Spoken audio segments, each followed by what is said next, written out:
Myself Mukesh Vyas, Associate Professor Department of Physics, government मिराकल्स college Udaipur.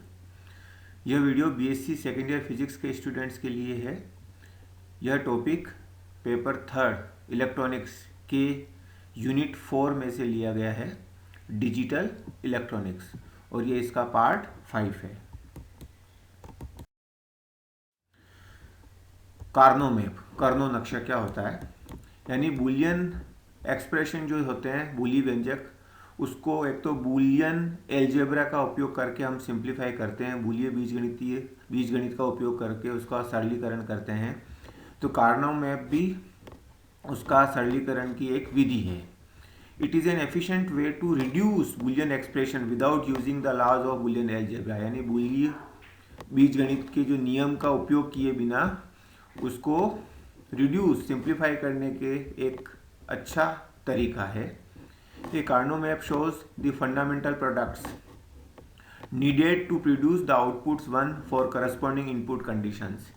जो input conditions हमको दे रखी है, जैसे 1 दे रखा है यहाँ आउटपुट में, तो इनकी जो इनपुट कंडीशंस है 1 0 1 1, इसके हम फंडामेंटल प्रोडक्ट्स का उपयोग करेंगे, ए बी बार और ए बी। यानी 0 होगा उसको हम बार से लेंगे और 1 होगा वो उसको बिना बार से लेंगे। तो जैसे सबसे पहले हम लेते हैं 2 वेरिएबल कार्नो मैप, 2 चर वाला कार्नो नक्शा। तो ए और बी 2 वेरिएबल होंगे जिनके 4 कॉम्बिनेशन हो सकते हैं, 0 0 0 1 1 0 1 1। मान लो आउटपुट हमें प्राप्त होता है 0 0 1 1। अब इन चारों के फंडामेंटल जो प्रोडक्ट हो सकते हैं, मूल गुणज, वो हो सकते हैं A bar B bar, A bar B, A B bar और ए बी। तो हम एक कार्नो मैप दिखाएंगे जिसमें 4 स्क्वायर होंगे। यहाँ वाला पहला वाला ये ए बार होगा, ये ए होगा। इसी तरह ऊपर वर्टिकल में ये बी बार और ये बी। तो ये जो स्क्वायर होगा इसमें ए बार और बी बार दोनों का कॉम्बिनेशन होगा, ए बार बी बार। इसमें ए बार और बी, इसमें ए बी बार और ये ए बी। तो जिन फंडामेंटल प्रोडक्ट के लिए आउटपुट 1 आ रहा है उसको इस स्क्वायर में उसके जो स्क्वायर्स होंगे उनको उसमें 1 दिखाएंगे, और जिसमें आउटपुट 0 आ रहा है जिन फंडामेंटल प्रोडक्ट के लिए, तो वहाँ हम 0 दिखाएंगे। तो ऐसे हम शो करेंगे। नाउ 3 वेरिएबल कार्नो मैप, 3 चर वाला कार्नो नक्शा। तो ए बी सी 3 वेरिएबल है, इसके 8 कॉम्बिनेशन हो सकते हैं। तो इसके अंदर कार्नो मैप में 8 स्क्वायर होंगे, 8 फंडामेंटल प्रोडक्ट होंगे। तो 0 0 0 0 0 1 0 1 0 0 1 1 ऐसे क्रम से चलेगा। अगर इनको बाइनरी इक्विवेलेंट याद करें तो ये होगा 0 1 2 3 4 5 6 7। तो फंडामेंटल प्रोडक्ट जहाँ पर 0 होगा वहाँ बाहर आ जाएगा और जहाँ 1 होगा वहाँ बाहर नहीं होगा। तो ये 8 फंडामेंटल प्रोडक्ट हो जाएंगे। तो इसमें हम 2 तरीके से ले सकते हैं, एक तरफ ए ले लें, दूसरी तरफ बी सी ले लें, या एक तरफ ए बी ले लें और दूसरी तरफ सी ले लें। दोनों तरीके से हम बना सकते हैं। यहाँ हमने इधर ए लिया है और ऊपर की तरफ बी सी लिया है। तो ए बार ए, यहाँ बी बार सी बार, बी बार सी, बी सी बार, ये कॉम्बिनेशन हमको ध्यान रखना है। यानी यहाँ तो ए बार यानी 0 1, ये होगा 0 0 0 1 1 1 1 0, ये कॉम्बिनेशन हमको ध्यान रखना है। अब इसमें जो आउटपुट आ रहे हैं, जहाँ जहाँ 1 है उसके फंडामेंटल प्रोडक्ट जहाँ जहाँ आ रहे हैं तो वहाँ हम 1 दिखाएंगे, और जहाँ आउटपुट 0 है उसके जो फंडामेंटल प्रोडक्ट है वहाँ हम उसको 0 दिखाएंगे। इसी ट्रुथ टेबल को हम इस बूलियन एक्सप्रेशन के रूप में भी लिख सकते हैं, x is equal to A bar B C bar plus A bar B C plus A B bar C plus A B C. इसका मतलब ये जो सभी फंडामेंटल प्रोडक्ट है उसके लिए 1 आएगा, और उसके अलावा जो फंडामेंटल प्रोडक्ट है उसके लिए 0 आएगा। इसी तरह 2 वेरिएबल कार्नो मैप में जहाँ जहाँ 1 है तो इन दोनों के लिए 1 है, तो x is equal to A B bar plus A B, यानी दोनों में से कौन सी भी कंडीशन सेटिस्फाई होती है आउटपुट 1 आएगा। तो ये जो दोनों फंडामेंटल प्रोडक्ट है उनके लिए 1 आएगा, और जो इसके दोनों के अलावा जो दो रिमेनिंग फंडामेंटल प्रोडक्ट है उसके लिए 0 आएगा। इसी तरह 4 वेरिएबल कार्नो मैप की बात करें, 4 चर वाला कार्नो नक्शा, तो ए बी सी डी करके 4 कॉम्बिनेशन होंगे। यहाँ ये थोड़ा कट गया है, तो यहाँ से 0 से 15 तक कॉम्बिनेशन हो सकते हैं, यानी कुल 16 फंडामेंटल प्रोडक्ट होंगे, तो 16 स्क्वायर होंगे। ये सिमेट्रिकल होगा, इधर ए बी ले लिया हमने और इधर सी डी ले लिया, तो ये A bar B bar, A bar B, A B bar, यानी 0 0 0 1 1 1 1 0, ये कॉम्बिनेशन होगा। इधर सी बार डी बार, सी बार डी, सी डी बार, तो इन दोनों के कॉम्बिनेशन से ये हो गया, इन दोनों के कॉम्बिनेशन से ये हो गया, तो इस तरह से फंडामेंटल प्रोडक्ट हो जाएंगे। अब इसमें अगर हम शुरुआत से काउंट करें तो आप इसको समझें, तो ये है 0, ये है 1, फिर एक को छोड़ना है, 2 3 4 5, फिर एक को छोड़ना है, 6 7, फिर इस पूरे एक को छोड़ना है, 8 9 10 11 12 13 14 15। तो ये आपको याद रखना है, 0 1 2 3 4 5 6 7 8 9 10 11 12 13 14 15। तो ये आपको याद रखना है, इस तरह से कॉम्बिनेशन बैठेगा। अब जहाँ जहाँ 1 आ रहा है उसके करस्पॉन्डिंग जो स्क्वायर से वहाँ 1 लिख देंगे, और जहाँ 0 है उसमें 0 लिख देंगे। अब इनको सिंप्लीफाई कैसे करेंगे, ये तो प्रेजेंटेशन हो गया, हम कैसे 1 और 0 लिख सकते हैं। फंडामेंटल प्रोडक्ट को सिंप्लीफाई करना है तो हम बनाएंगे पेयर्स, जोड़ा। A pair is a group of 2 1s, 2 1 का ग्रुप होता है, डेटा हॉरिजेंटली और वर्टिकली एडजेसेंट, चाहे वो वर्टिकली एडजेसेंट हो चाहे हॉरिजेंटली एडजेसेंट हो। Pair is never formed with diagonally adjacent ones, तो जैसे डायगनली है विकर्ण में, तो इनका पेयर नहीं बनाएंगे, यानी या तो वर्टिकल रूप में बनाएंगे या हॉरिजेंटल रूप में बनाएंगे। क्योंकि क्या diagonally adjacent ones as they do not lead to any simplification, क्योंकि उनके कारण कोई सिंप्लीफिकेशन नहीं होता, इसलिए डायगनली एडजेसेंट वंस का पेयर हम नहीं बनाएंगे। Quads, a quad is a group of 4 1s, वर्ग कोष्ठक कह सकते हैं, 4 एक का समूह होता है, डेटा आर हॉरिजेंटली और वर्टिकली एडजेसेंट, चाहे तो वो ये हॉरिजेंटली है, चाहे देखो इन चारों का ग्रुप भी बना सकते हैं और इन चारों का ग्रुप भी बना सकते हैं। अगर इधर 4 ऐसे होते 1, तो इन चारों का ग्रुप भी बन सकता था। ऑक्टेट, अष्टक, a octet is a group of 8 1s, that are horizontally और वर्टिकली एडजेसेंट। मान लो ये भी 1 होता, ये भी 1 होता, तो ये 8 1 एक साथ मिल जाते हैं, तो इन 8 का हम बना देते हैं। इसी तरह मान लो ये 1 होता, ये भी 1 होता, तो ये 1 है ही है, तो ये 4 और ऊपर वाले 4 मिलकर इन 8 का अष्टक बना देते हैं। अब ऑक्टेट के अंदर क्या होता है, जैसे 4 वेरिएबल हैं यहाँ, तो 3 वेरिएबल डिसअपीयर हो जाएंगे, केवल एक वेरिएबल आएगा ऑक्टेट से। क्वेड से 2 वेरिएबल डिसअपीयर हो जाएंगे, केवल 2 वेरिएबल आएंगे, और पेयर में 1 वेरिएबल डिसअपीयर हो जाएगा और 3 वेरिएबल आएंगे। आगे समझेंगे कैसे आएंगे। In a pair 1 variable goes from uncomplemented form to complemented form while other variables do not change. यानी जो पेयर बनता है उसके अंदर जो फंडामेंटल प्रोडक्ट होते हैं उसमें हम देखें तो एक वेरिएबल अनकॉम्प्लीमेंटेड से कॉम्प्लीमेंटेड, अपूरक से पूरक या पूरक से अपूरक फॉर्म में जाता है, जबकि दूसरा वेरिएबल में परिवर्तन नहीं होता। तो जिसमें परिवर्तन नहीं होता वो हम लेंगे, बाकी को छोड़ देंगे। In a quad two variables go from uncomplemented form to complemented form. दो वेरिएबल जो है वो अनकॉम्प्लीमेंटेड से कॉम्प्लीमेंटेड या कॉम्प्लीमेंटेड से अनकॉम्प्लीमेंटेड फॉर्म में जाते हैं, तो उन दो को छोड़ देंगे, और जो दूसरे हैं other variables do not change, उसमें परिवर्तन नहीं होता है। In an octet 3 variables go from uncomplemented form to complemented form. अष्टक के अंदर 3 वेरिएबल कॉम्प्लीमेंट से अनकॉम्प्लीमेंट या अनकॉम्प्लीमेंट से कॉम्प्लीमेंट फॉर्म में जाते हैं, और दूसरे वेरिएबल में परिवर्तन नहीं होता। यानी जिसमें परिवर्तन नहीं होता वो वेरिएबल लेना है, बाकी को छोड़ देना है। इन तीनों के अलावा और क्या कर सकते हैं? रोलिंग एंड ओवरलैपिंग ऑफ के map. For simplified Boolean expression, सरलीकृत बुल्ली व्यंजक के लिए, वी लुक इन के मैप फॉर ऑक्टेट्स। सबसे पहले ऑक्टेट देखेंगे, देन फॉर क्वेड्स, फिर क्वेड्स के लिए देखेंगे, एंड फाइनली फॉर पेयर्स। यानी सबसे पहले हम ऑक्टेट बनाने का प्रयास करेंगे, सबसे बड़ा ग्रुप।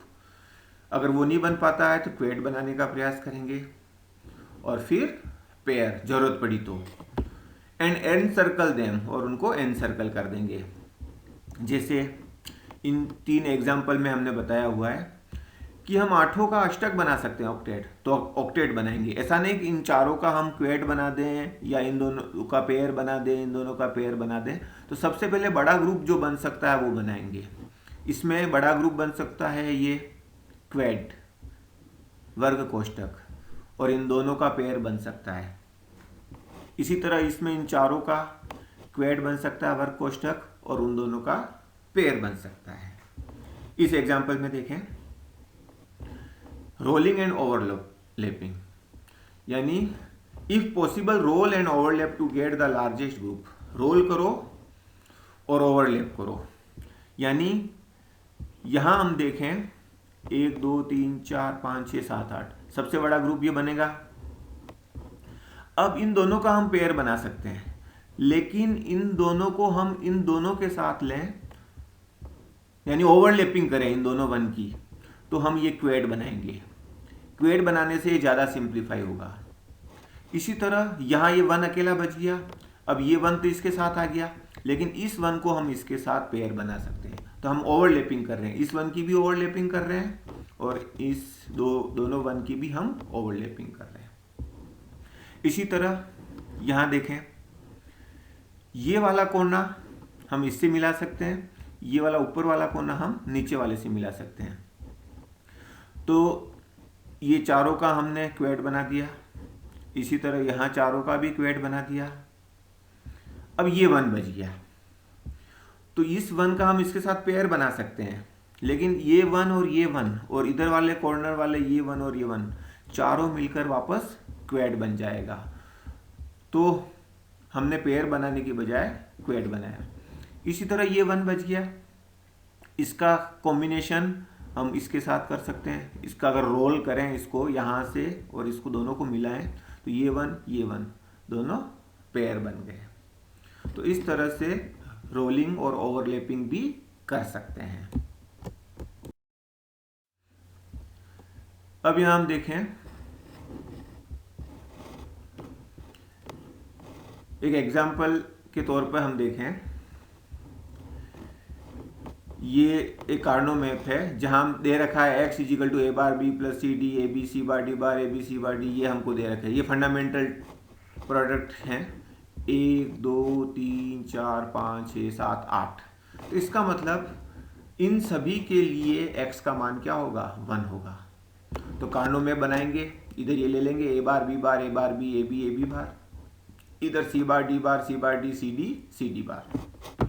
तो सबसे पहले पता होना चाहिए कि ये वाला जो स्क्वायर है वो किसको शो करता है। ये शो करता है A bar B bar C bar D बार। ये किसको शो करता है? A bar B bar C bar D. ये किसको शो करता है? A bar B bar C D.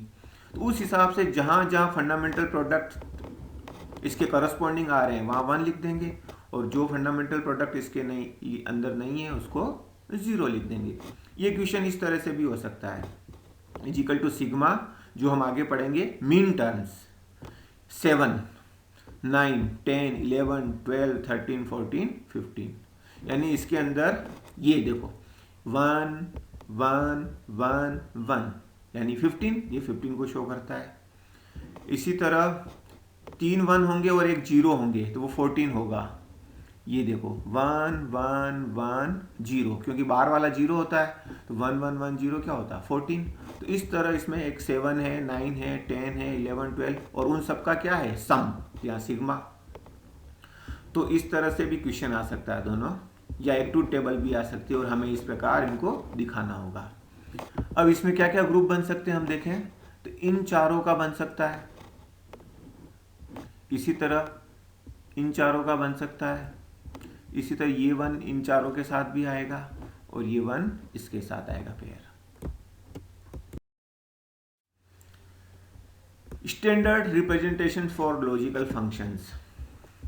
जो लॉजिकल फंक्शन है तार्किक फलन, उसके लिए मानक प्रतिरूप क्या होता है?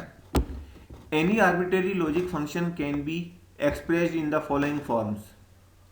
कोई भी आर्बिट्रेरी लॉजिक फंक्शन होता है उसको इस प्रकार हम व्यक्त कर सकते हैं। एक तो उसको व्यक्त कर सकते हैं सम ऑफ प्रोडक्ट फॉर्म्स एसओपी, यानी गुणजों का योग स्वरूप, और दूसरा है प्रोडक्ट ऑफ सम्स फॉर्म, योग का गुणज स्वरूप POS form. Let us consider the function. एक फंक्शन हमें दिया हुआ है a plus B C B plus C bar A, हमें एसओपी फॉर्म में चेंज करना है। सम ऑफ प्रोडक्ट्स यानी अलग अलग प्रोडक्ट्स हैं उनके बीच सम। तो क्या करेंगे, a प्लस बी सी ये दिया हुआ है तो हम a से इसको मल्टीप्लाई करेंगे प्लस फिर बी सी को इससे मल्टीप्लाई करेंगे तो ये हो जाएगा ए बी, ए को अंदर ले जाएंगे तो ए सी बार ए हो जाएगा, बी सी को ले जाएंगे तो बी सी बी और B C C bar A B वैसा का वैसा, ए डॉट ए होता है, इनको पास लिया है, इसी तरह बी और बी को पास लिया है, सी बार को पास लिया है, ए डॉट ए होता है, बी डॉट बी होता है और सी बार 0 होता है, ये पूरा 0 हो जाएगा। ये हो जाएगा A B plus A C bar plus B C. तो ये क्या है प्रोडक्ट और इनके बीच क्या है सम। तो ये हो जाएगा sum of product form which is SOP form but not standard SOP form. लेकिन ये मानक एसओपी फॉर्म नहीं है। स्टैंडर्ड फॉर्म में क्या होता है, क्योंकि इसके अंदर 3 वेरिएबल आ रहे हैं एबीसी, तो हर प्रोडक्ट में भी 3 वेरिएबल होने चाहिए, यानी इसमें एबीसी होना चाहिए, इसमें भी एबीसी होना चाहिए, इसमें भी एबीसी होना चाहिए। इसमें ऐसा नहीं है, इसलिए ये सिंपल एसओपी फॉर्म है, स्टैंडर्ड एसओपी फॉर्म नहीं है।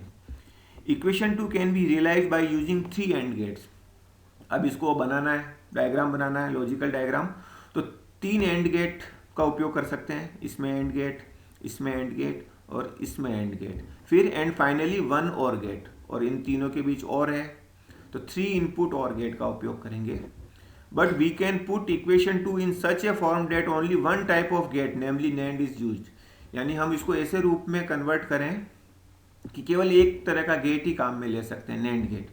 यूजिंग डी मॉर्गन थ्योरम क्या करेंगे, दोनों तरफ बार लेंगे, इधर भी बार ले लिया, इधर भी बार ले लिया, तो अब डी मॉर्गन थ्योरम लगाएंगे। जैसे ही मान लो ये ए है प्लस बी प्लस सी का बार क्या होता है A bar dot B bar dot C bar, ये लगा दिया।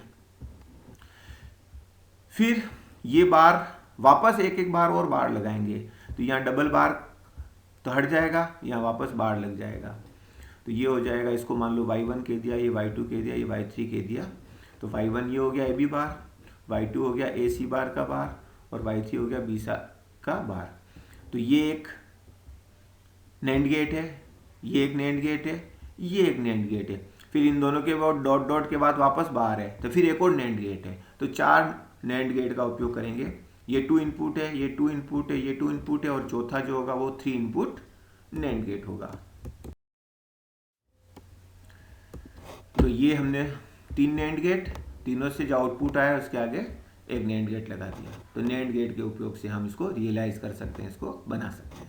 अब ये पीओएस फॉर्म ये दिया हुआ है, प्रोडक्ट ऑफ सम्स यानी सम का प्रोडक्ट निकालना। तो ए प्लस बी सी और बी प्लस सी बार ए प्लस बी सी को हम डिस्ट्रीब्यूटिव लॉ में लिख सकते हैं ए प्लस बी इंटू ए प्लस सी, और बी प्लस सी बार ए को लिख सकते हैं बी प्लस सी बार बी प्लस ए। अभी ए प्लस बी 2 बार है, इनको साथ लिख दिया, बाकी वैसा का वैसा लिख दिया। तो A plus B dot A plus B यानी ए डॉट ए होता है, तो ये ए प्लस बी हो गया, बाकी वैसा का वैसा। तो ये क्या हो गया, ये तीनों हो गए सम और तीनों के बीच हो गया प्रोडक्ट, तो ये हो गया product of sums. Which is POS form of function F but not the standard POS form. लेकिन ये मानक पीओएस फॉर्म नहीं है, क्योंकि प्रत्येक जो सम है उसमें तीनों वेरिएबल होने चाहिए। यहाँ दो ही है, ए बी, यहाँ दो है ए सी और यहाँ बी सी। तो यहाँ पे भी ए बी सी होना चाहिए, यहाँ पे भी ए बी सी होना चाहिए, यहाँ पे भी ए बी सी। तो ये हो जाएगा standard POS form. It can be realise by using 3 OR gates, 3 OR gate and finally 1 AND gate, और एक एंड गेट के उपयोग से इसको रियलाइज कर सकते हैं। But we can put equation 3 in such a form that it can be realise by using only one type of gate, namely NOR gate. यानी हम इसको ऐसे रूप में चेंज करें कि इसको केवल एक ही तरह के गेट से रियलाइज कर सकें, बना सकें, नॉर गेट से। तो डी मॉर्गन थ्योरम का इस्तेमाल करेंगे, दोनों तरफ बार ले लेंगे, फिर इसमें डी मॉर्गन थ्योरम लगई, A dot B dot C का बार होता है A bar plus B bar plus C bar. फिर वापस बार लगा दिया दोनों तरफ, तो एफ डबल बार तो एफ हो गया, यहाँ बार आ गया, तो इसको वाई डैश कह दिया, Y double dash Y triple dash, Y dash ये हो गया, वाई डबल डैश हो गया, वाई ट्रिपल डैश ये हो गया। तो ये भी एक नॉर गेट है, ये भी नॉर गेट है, ये भी नॉर गेट है, और ये तीनों के बीच प्लस और बार, चौथा नॉर गेट। तो नॉर गेट के उपयोग से हम इसको रियलाइज कर सकते हैं।